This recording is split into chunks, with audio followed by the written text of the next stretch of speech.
দরজা খুলে প্রায় এক প্রকার ঘাড় ধাক্কা দিয়েই জোজোকে বাজারে পাঠায় ওর মামা।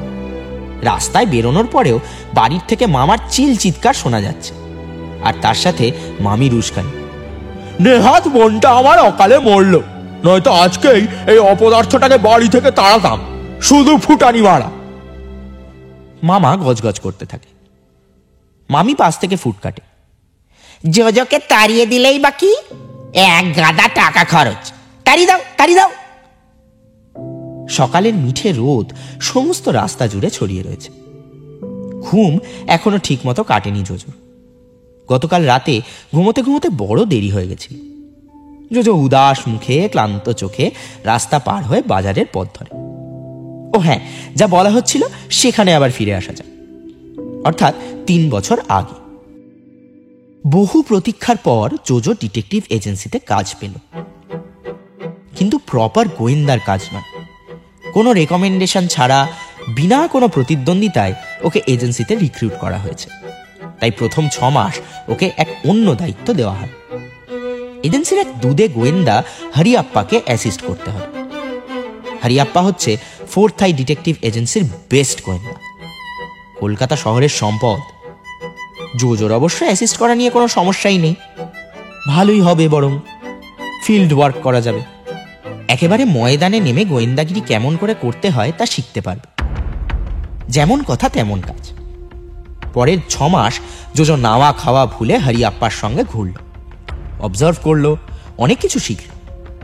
তবে সমস্যা ঘটল অন্যত্র। হরিয়াপ্পা খুব প্রশংসা করলো জোজোর। সেই মতো নতুন কেস আসায় এজেন্সির বড় সাহেব জোজোকে দায়িত্ব দেয়। খুব একটা ইউনিক কেস নয়, ছাপোষা মধ্যবিত্ত কেস। যদিও বড় লোকের কেস, মধ্যবিত্তের কেস, নিম্নবিত্তের কেস এরকম আলাদা করা যায় কিনা সন্দেহ।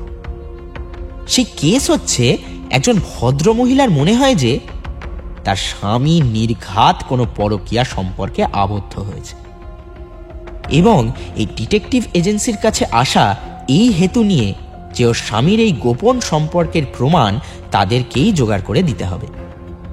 সেই প্রমাণ কোর্টে পেশ করলে যেন বিনা ঝঞ্ঝাটে ডিভোর্স পেয়ে যায়। খুব জটিল কেস নয়।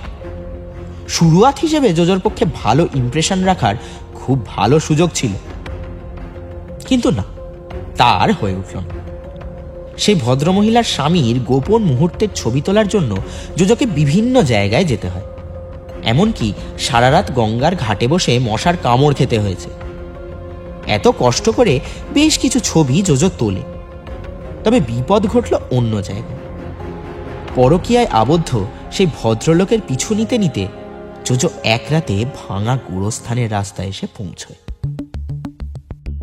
এই ফলো করার কাজটা জোজোর বেশ ভালোই লাগছিল, কিন্তু ও প্রথমে খেয়ালই করেনি যে গোরস্থানের রাস্তায় এসে পড়েছে। তবে যখন হুঁশ হয়েছে তখন বড্ড দেরি হয়ে গেছে। কলকাতাবাসী মোটামুটি সবাই জানে এই গোরস্থান হচ্ছে মেক আউট করার আইডিয়াল স্পেস। চারিদিক নিস্তব্ধ। মুড তৈরির জন্য অসংখ্য মশার ভনভনানি কোরাস তো আছেই, এবং কয়েকশো বছরের পুরনো কবরগুলো আধার ফুঁড়ে টুক করে উঁকি মেরেই আবার ঘন ঘাসপাতার জঙ্গলে গা ঢাকা দিচ্ছে।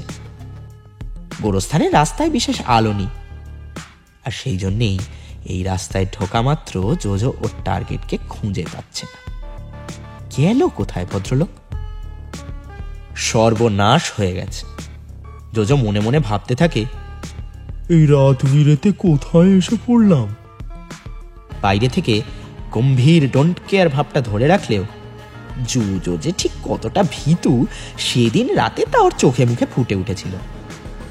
রাম নাম বিড়বিড় করতে করতে গোরস্থানের গেট দিয়ে ভেতরে ঢোকে।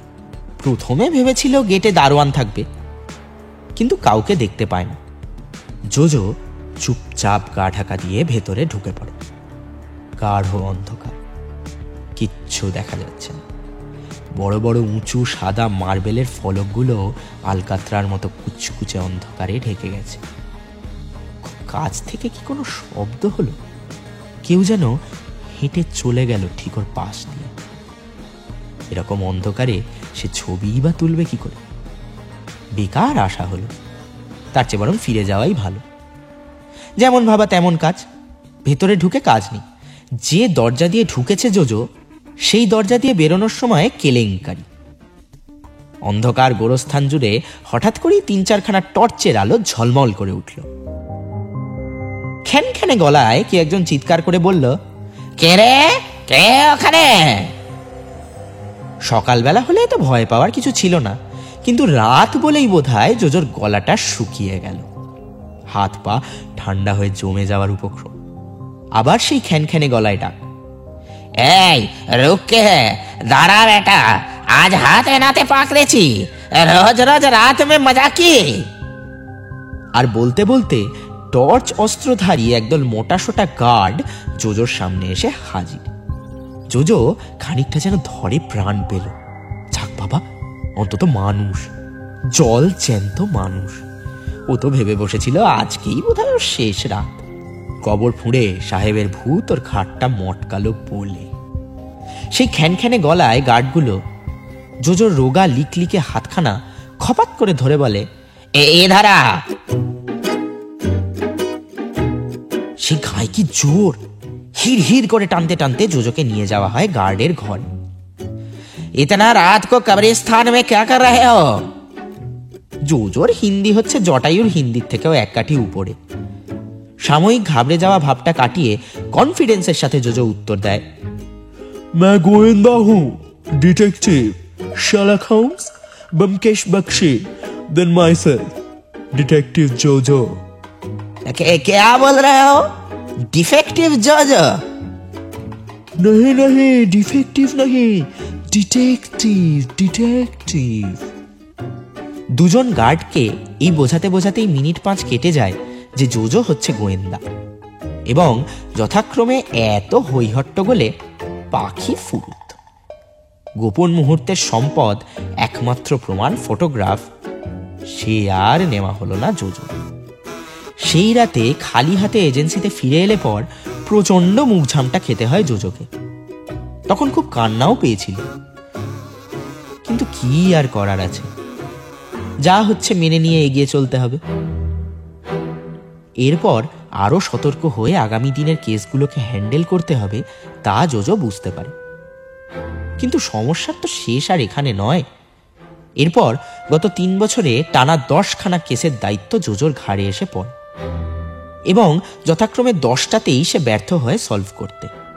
এমনকি শেষ যে কেসটা এসেছিল খুব সাদামাটা, 2 ছেলে মেয়ের বিয়ে দেওয়া হচ্ছে, বাড়ি থেকে দেখে শুনে অ্যারেঞ্জড ম্যারেজ। তবে ছেলের বাড়ি থেকে হঠাৎ মনে হয় যার সাথে বিয়ে হচ্ছে সেই মেয়ের কোনো কেচ্ছা কেলেঙ্কারি আছে। তাই 1 সপ্তাহর কাজ মেলে জোজোর, যেখানে ওকে সারাক্ষণ ফলো করতে হবে। মেয়েটা কোথায় যাচ্ছে না যাচ্ছে সব পাই টু পাই খোঁজ রাখা। কিন্তু জোজো এমন অদ্ভুত জামা কাপড় আর ভাব ভঙ্গি করেছিল যে মেয়েটা বুঝে যায়, আর জোজোকে প্রায় হাতে নাতে ধরে ফেলেছিল। তারপর খুব ঝেড়েছিল ওকে। বিয়ে তো ভেঙে যায় বলা বাহুল্য, তার সাথে ছেলের বাড়ি থেকে এজেন্সির কাছে যে চুক্তি হয় পারিশ্রমিকের, তাও তারা দিতে চায় না। শুধু লস আর লস। জোজোর মন মেজাজ একদম ভালো নেই। ও বুঝতে পারছে এই ডিটেকটিভ এজেন্সির চাকরিটা আর বেশি দিন টিকবে না। বাজারের পথে হাঁটতে হাঁটতে অন্যমনস্ক হয়ে গেছিল জোজো। আর সেই মুহূর্তেই আরেক অ্যাক্সিডেন্ট। একটা সাইকেল এসে দুম করে ধাক্কা মারে জোজোকে, আর জোজো ছিটকে রাস্তার একপাশে সরু পাঁকে ভরা নালার মধ্যে গিয়ে হুমড়ি খেয়ে পড়ে। সাইকেল চালক যথারীতি জিপ টিপ কেটে সাইকেল তুলে 52 সরি বলে মানে মানে কেটে পড়ে, আর ড্রেনের জল গায়ে মেখে পড়ে থাকে জোজো রাস্তার একপাশে। আজ দিনের শুরুটা ভালো হলো না। ভগবান জানে কি অপেক্ষা করছে আজ জোজোর জন্য। বিকেলে এজেন্সি থেকে ডেকে পাঠিয়েছে ওকে। আজকেই না হাতে চিঠি ধরিয়ে দেয়,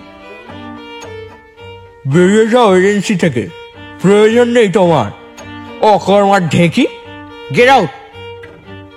জোজো যেন স্পষ্ট শুনতে পাচ্ছে এই কথাগুলো চিৎকার করে জোজোকে বলছে বড়সা। জোজো মনে মনে ভাবে, দূর, কি বাজে একটা জীবন কাটাচ্ছি। কোনো মতে ড্রেন থেকে উঠে ফুটপাথে এসে দাঁড়ায়। গা থেকে দুর্গন্ধ ছাড়ছে। পাড়ার মোড়ে দাঁড়িয়ে থাকা ফচকে কয়েকটা বেড়ে পাকা ছেলে ফ্যাক ফ্যাক করে হাসছে। ধুত্তে, লজ্জায় জোজোর টকটকে ফর্সা গাল লাল হয়ে গেছে।